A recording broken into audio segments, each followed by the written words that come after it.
It's the Locked On Podcast Network, your team every day. You are Locked On Bears, your daily Chicago Bears podcast. Part of the Locked On Podcast Network, your team every day.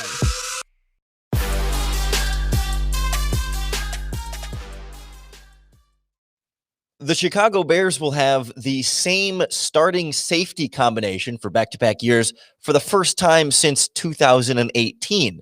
It's a great opportunity for Eddie Jackson to return to form and to Sean Gibson to continue to lock things down on the back end. This is Locked On Bears, and I'm your host, Lorin Cox. I'm an analyst for Pro Football Focus, and I'm here to bring you your daily, in-depth Chicago Bears news and analysis. You can follow me on Twitter at CoxSports1. You can follow the podcast on Twitter at Locked On Bears. You can like Locked On Bears on Facebook, join the Locked On Bears Facebook group, and make sure to subscribe to the Locked On Bears YouTube channel to keep up with all of our video content. On the show today, we finally wrap up our Chicago Bears training camp previews with the safety position. Largely, in fact, entirely the same group as it was last season. We'll look at the value of that continuity on the back end. We'll look at how we can start to get Eddie Jackson to play closer to that elite level of play we saw a few years ago, as opposed to the decline we've seen as of late in Chuck Pagano's defense. And then we'll wrap up with a sneak in here of special teams. A quick training camp special teams preview to kind of put a bow on our look across the full 90-man roster. Let's start with safeties here because it's a group I guess I'm glad I ended on, and I don't know that I necessarily saved the best for last because it really does feel like stability here for the first time since 2018. It is the only position on the roster completely unchanged from August of 2020 to August of 2021.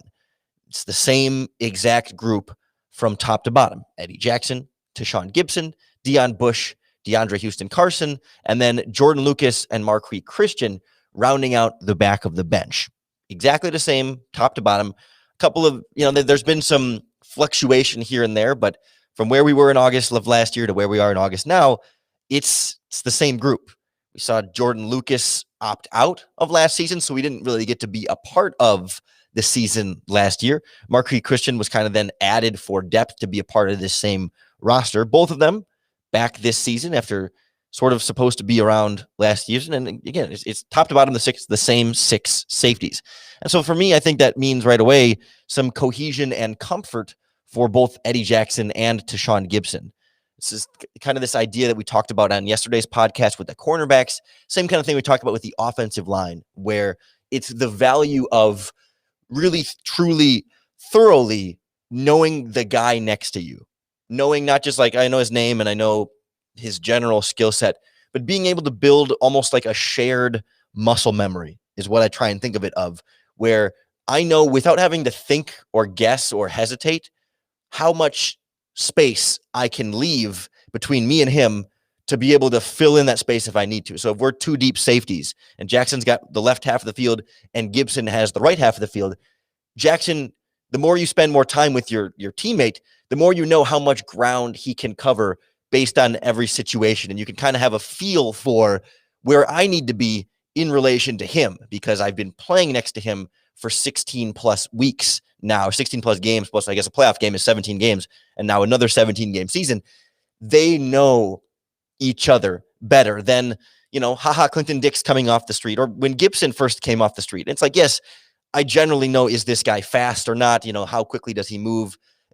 What is his skill set? Where is he more comfortable? Right? You get sort of a general, almost like scouting report on your own teammates. But to really be able to click and understand how he moves from a more of an instinctual and a feel level, not measuring his 40-yard dash or his 3-cone time or anything, but just having that feeling that in the middle of a play, I know that, okay, if this route tends to drift this direction towards him, I only need to follow it about this much before I know Gibson has it and I can break off. And that's not something that you can always just measure in terms of its 3 yards on every situation because it's just a feel thing. It's much more an art than a science. It's also about timing and recovery speed and when to pass things off and when you need to be able to pick up what Tashaun Gibson might be doing. It's not, I'm just using this as Eddie Jackson as an example. It's not an indictment on Tashaun Gibson by any means. It's just pick either one for this sort of an example.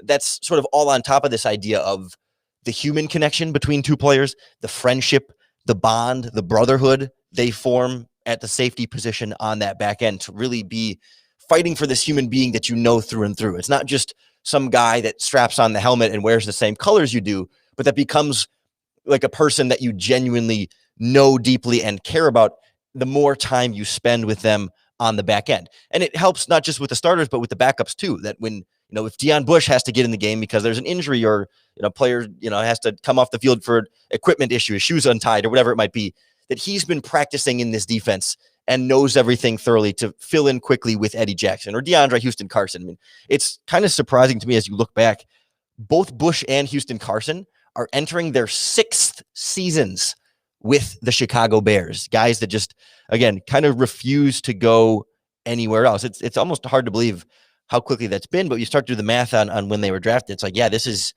year 6 for your backup safeties. I think it feels pretty rare to have the same 2 backup safeties on your team for 6 seasons straight. Now what we're going in year 5 of Eddie Jackson and now year 2 of Tashaun Gibson to have a little bit more of a continuity.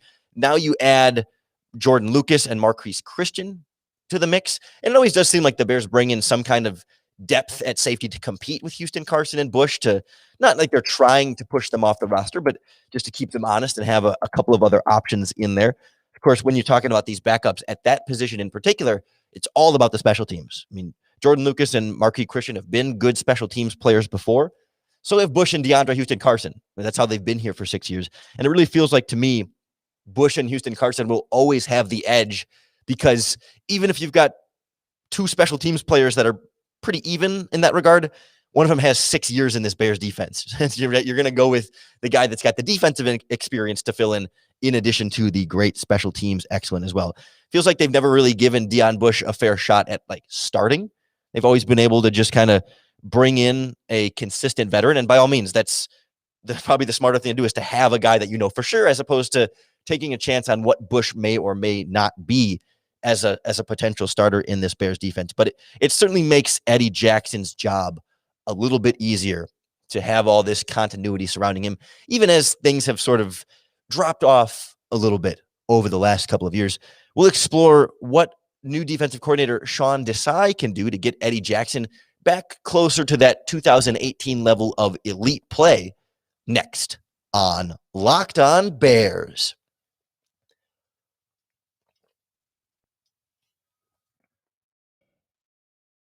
You want to talk about elite play? You're always getting an elite treat with our friends at Built Bar, the makers of the world's best tasting protein bar. Truly elite MVP status, Super Bowl champion protein bars, because they taste like candy bars. They're all covered in 100% real chocolate, completely coated, every single side. They're all soft and easy to chew, but most importantly, low calories, low sugar, but high fiber and high protein. You can't get this combination of taste and nutrients anywhere else. Plus, coming in so many different delicious flavors. I have tried every single one up to this point. They have like a mixed flavor box where you can try every flavor and see which ones you love best. But I promise you can't go wrong with any of them. They are all good. My personal favorites, salted caramel, has quite a bit of like a Milky Way bar taste to me. The strawberry, the raspberry is a great fruity treat. The coconut, and the cookies and cream taste like a chocolate dipped marshmallow. I mean, so many good flavors of Built Bars. You got to try them for yourself. Head on over to BuiltBar.com and enter our promo code LOCKED15, and you'll save 15% off on your next order.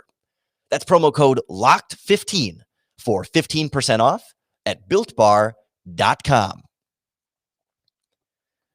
Feels like we've kind of got 15% off Eddie Jackson the last couple of seasons, right? Hasn't been quite that elite dynamic playmaker that we saw in 2018. And maybe we got our expectations too high. I mean, he was one of maybe the best safety in the NFL that season, if not top 3, top 5 at worst, best safety in the NFL. And maybe it wasn't fair to expect a 4th round pick to play like a top 5 safety every season from then on out.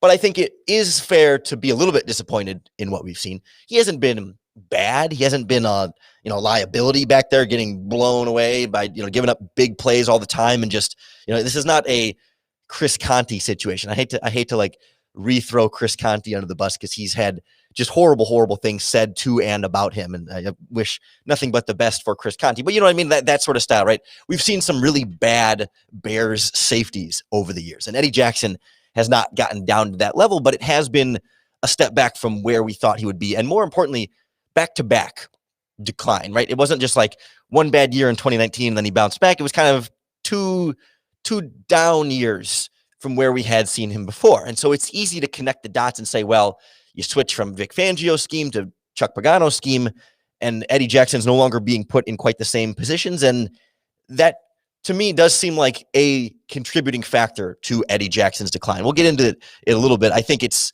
a little more nuanced than that, and it's never that black and white. That just coach changes, and therefore the whole thing falls apart. But a lot of what you see Bears fans pointing to is how Eddie Jackson was used from a positional split, playing the free safety spot versus more of a strong safety role down in the box or in the slot and moving around in some of those different areas. And as I was looking back at the snap numbers for where these two Bears safeties were played in 2020, the splits for Eddie Jackson and Tashaun Gipson are like identical. We're talking less than a full percentage points difference. I mean, it's literally like 10 snaps out of 1,000 over the season is the difference between how much they were playing free safety and box safety. It's essentially virtually measured to be the same if you just round the decimal point. But the difference is, so let me put it this way. They both played free safety the same amount, which means then they both had to be playing not free safety the same amount, because if we're saying those are the only two options, you're either playing free safety or you're not playing free safety. Those were the same. But for the difference between the two of them was when Jackson's not playing free safety, he played a lot more like pure slot cornerback. Like when he's coming down from that safety role, he's getting into the slot and at least lining up matched up against a receiver, right? He's not always in man coverage against that receiver, but he's lining up pre-snap in like a slot cornerback role opposite maybe another slot cornerback. Or if there's 3 receivers to one side, he'll be the inside slot and Buster Screen will be the outside slot. Whereas Tashaun Gipson, when he would come down from the free safety role, he was much more often in the box, not quite a linebacker, but not lined up exactly in the slot either. Really that true, when you think of a strong safety, right? He's not a pure linebacker spot. It's kind of this extra overhang defender down in the box. That's more how Tashaun Gipson was used when he was up near the line of scrimmage. So there was a difference, a more pronounced difference in how they were used as strong safeties. But from a free safety standpoint, it was pretty much identical for those two. But when you compare how Jackson was used this year in 2020, I guess last year, going to have to get over that designation at some point here. You compare that back to 2018, his great year in Vic Fangio's defense. Eddie Jackson played a lot more free safety then. Even last year, he was playing over half of his snaps at free safety, right? He is still, and both Gipson and Jackson are playing a lot of free safety. There's still a decent amount of 2 deep coverages. They roll a lot of things different ways, and they both end up getting quite a bit of involvement there. But he was even more pronounced in 2018. I don't have the exact percentages in front of me, but think of last year as like, I'm going to ballpark here, looking at the numbers without doing the math in my head, 55 to 60% free safety last year. 2018, more like 2/3 to 3/4, that 65, 70% free safety type role. So we're talking about increments here, right? It's not Pagano wasn't using him completely differently than Vic Fangio ever had before, but it was noticeable enough. And also I noticed a lot less of the slot cornerback role when Jackson was coming up in the box, a little bit more of that roaming underneath safety as opposed to being a little more matched up with a slot receiver specifically. And even looking back at that 2018 season, Adrian Amos played quite a bit more free safety than you might remember. Right? We think of him as a box guy, but he and Eddie Jackson actually played fairly similar rates of free safety.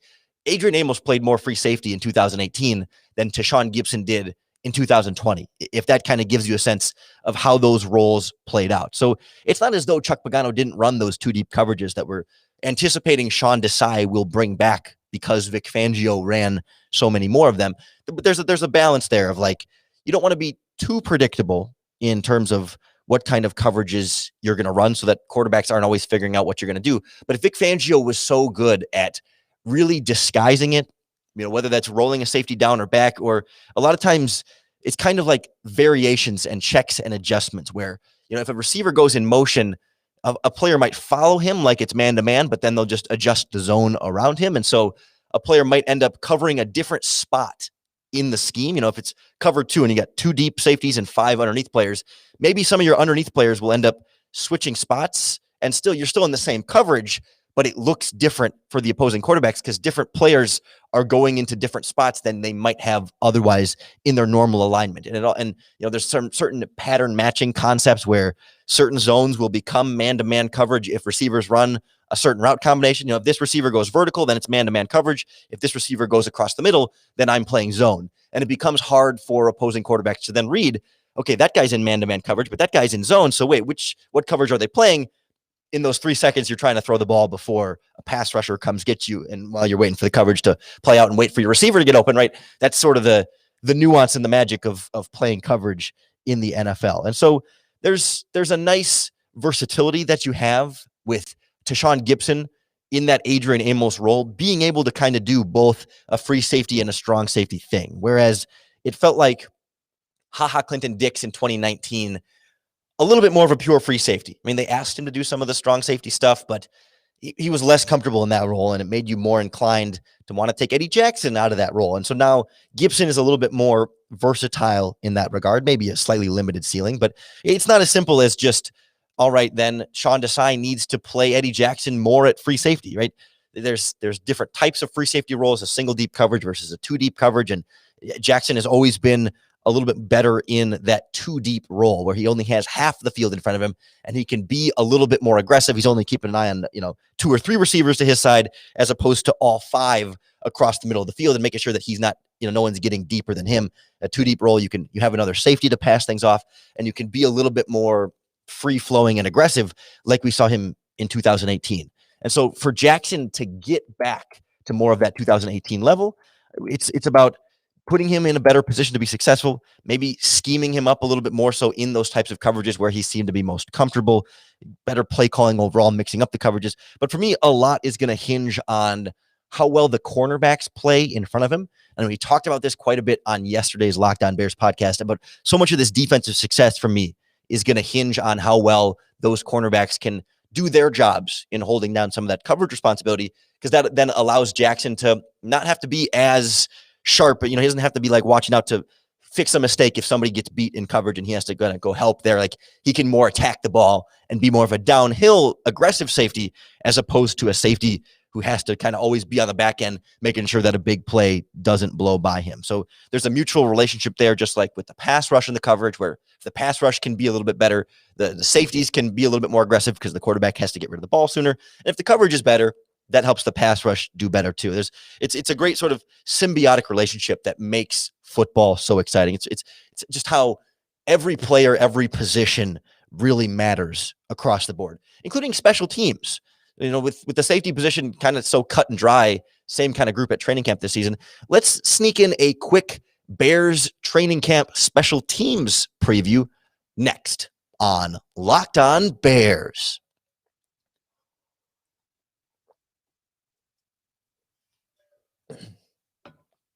Thought about doing a whole podcast on just Bears special teams, but I didn't want to put you through 25 minutes of long snapper talk on the podcast because, large special teams, like the safety, pretty much top to bottom, same group. I think the Bears brought in an undrafted kicker, Brian Johnson. I can't tell you that I know anything about him other than he played at Virginia Tech. He's an undrafted free agent, and this is classic, camp leg to have another person that can do kickoffs or kick field goals or whatever during camp. You don't have to have Cairo Santo kick every time you need someone to kick. But I am curious what the fan base's confidence level is in Cairo Santos, because it's great to not be talking about a kicker competition right now and to not have, 8 kickers all doing the Augusta silence to try and replicate difficult kick situations and, Eddie Pinero and all that stuff. The kicker drama is over and it is such a relief. And I'm trying not to reinstitute kicker drama here, but there's no fear in that regard of who will the Bears have kicking for them. But I don't know yet how much I'm ready to fully trust Cairo Santo. I had all the trust in him by the end of last season. He hit 93.8% of his field goals last year. One of the more accurate kickers in the NFL, a career high field goal accuracy. He was locked in, and it was a great weapon to have. It was so relieving by the end of the season to just actually trust that a field goal was going to go in when the kicker lined up to take it. But that hasn't necessarily been Cairo Santo's career up to that point. You want him to keep it up? Absolutely. If he can keep this going, the Bears are set. But recent history from Cairo Santos is 5 teams in the last 4 seasons. Kind of for his career, he's hovered around, the upper 70% field goal, lower 80s, kind of in that range. And so maybe 2020, he turned a corner. He gets this deep into his career. He's built sort of this confidence and settled in and say, you know what? I found a home. I like Chicago. I'm comfortable here. I'm comfortable with this team, these coaches. And he's just dialed in. And from here on out, he's going to be great. You just have to hope it's not like a one-year wonder type situation. And, it's a what have you done for me lately? And lately, he has been great. So let's keep that going. And let's keep that continuity on the special teams unit, because Pat O'Donnell back again, kind of locked in as your Bears punter, or even on kind of shorter, cheap deals. Same long snapper, Patrick Scales. Nothing to really get into that way. The only other question on special teams for me is the kick return position, where you have zero continuity from last season. Cordero Patterson now gone. He was a real weapon to have on kickoff returns. And then after Tariq Cohen got hurt last season, the punt returners became this whole carousel. We kind of broke down that carousel and went back through the whole punt returner situation. Boy, it been a couple of months ago now on the Locked On Bears podcast. So I don't want to rehash that whole discussion again, but I am curious to see what the rotation looks like at training camp. Is Tariq Cohen just your all-around return guy now? He's done kickoffs before. He was the punt return guy. You just give those to him and say it's yours. Then does that cut into his offense, or do you want it to cut into his offense because you have Damian Williams, so maybe you don't need as much Cohen on offense, although I would rather have Cohen on offense than Cohen on special teams. But right, there's a balance to be had there. Or Marquise Goodwin, he's got the vertical speed, and he's competing in track qualifying events. Could he be a kickoff return guy in that rotation? We've seen Anthony Miller get some shots there, but the team doesn't certainly have much apparent trust in him at receiver. And I think he muffed a couple of punts last year when he had an opportunity back there. I don't know that there's a lot of trust there. Eddie Jackson was a punt returner in college. He's gotten a couple of those opportunities through his Bears career, but you don't really want to take away from what he's doing on defense. So it's interesting to see where they might start mixing maybe some younger players into this rotation just to see what they have. I think for me, knowing that you're going to have a step back from Cordero Patterson, just get me a guy on kickoffs and punts. It's going to catch the ball every single time. He's going to fair catch it when he's supposed to, and he's not going to muff it, and he's not going to fumble it. If I don't get a kickoff return or a punt return touchdown all season, I'm not going to sweat it. It's a nice bonus. If Tariq Cohen can do that, great. But just get me a few yards and don't fumble the ball, and I'm happy. Totally happy, because a lot of kickoffs are going to be touchbacks. A lot of punts are going to be downed or out of bounds. So just get me some kind of consistency that's not going to completely botch it, and I'm totally good. It doesn't take much more than that. Special teams does still matter, but obviously the league has made it matter a little bit less in recent seasons, and that's why we stick to just a little segment at the end of the safety preview to sneak some special teams in there, because they still can be special, but I just need them to be not especially bad. Puts a bow on training camp previews, because next week the Bears are coming to Hallis Hall for their first Hallis Hall training camp that's going to be open to the public. We will have all the coverage you need for players reporting, Eddie Goldman potentially coming back, and so much more. So make sure that you subscribe to the Locked On Bears podcast, wherever you listen to podcasts, to keep up with all of our daily, in-depth Chicago Bears news and analysis. I know it's not technically until, I think, midweek next week that the Bears actually physically report, but we made it. And we are right at the finish line of this offseason, these 2 months here where there's just no Bears practices or no Bears press conferences, not a lot of Bears developments. We have powered through. We've done it together. I appreciate everyone who has been following along, listening throughout these long summer months, because you have made it, and we are just so close to finally being able to